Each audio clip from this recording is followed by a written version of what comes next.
இப்போ ஒவ்வொரு கட்சியினருக்கும் ஒரு சைக்கி இருக்கும், ஒரு மென்டாலிட்டி இருக்கும். ஓகே, அது வந்து இப்போ நாம் தமிழர் எடுத்துட்டோம்னா அவங்க வந்து தமிழ் தேசியம் அப்படின்ற சித்தாந்தத்தில் அதில் நம்பிக்கை கொண்டவர்களாக இருப்பாங்க.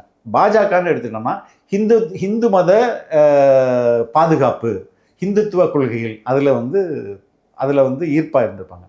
அப்போது ஏடிஎம்கேன்னு வரும்போது எந்த கொள்கையை பெருசாக, முகங்கள் தான் ரொம்ப முக்கியம்.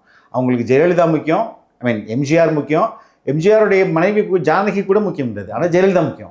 ஓகே, அப்போ அது வந்து ஒரு ஹீரோ வர்ஷிப் பேஸ்டான ஒரு மனநிலையில் உள்ள கட்சி. அது இப்போ ஆட்சிலையும் இல்லை.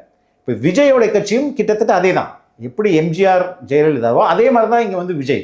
அப்போ இங்கே உள்ள தொண்டர்கள், தாவேகா தொண்டர்களுடைய சைக்கியும் ஏடிஎம்கே தொண்டர்களுடைய சைக்கியும் ஆல்மோஸ்ட் சேம். அப்போ அது ஆட்டோமேட்டிக்காக விஜய்க்கு வருவதற்கான வாய்ப்புகள் இருக்குது எதிர்காலத்தில். அதனால தான் இன்றைக்கே பாருங்கள், எம்ஜிஆர் ஆரம்பித்த கட்சி இப்போ இருக்குது பாருங்கள். அப்படிலாம் சொல்கிறதெல்லாம் எதுக்குன்னா to target that segment of people.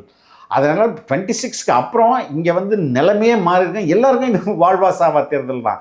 Accept நாம் தமிழரை தாண்டி மற்ற அமைப்புகள் ஒரு சிலவற்றை தாண்டி இதெல்லாமே இவங்களுக்கெல்லாம் இப்போ டிஎம்கே இதில் தோத்துட்டாங்கன்னா அவங்களுடைய அரசியல் எதிர்காலம் பெரிய கேள்விக்குறி. ஏடிஎம்கே இதில் தோத்தாலும் அவங்களுடைய எதிர்காலம் பெரிய கேள்விக்குறி.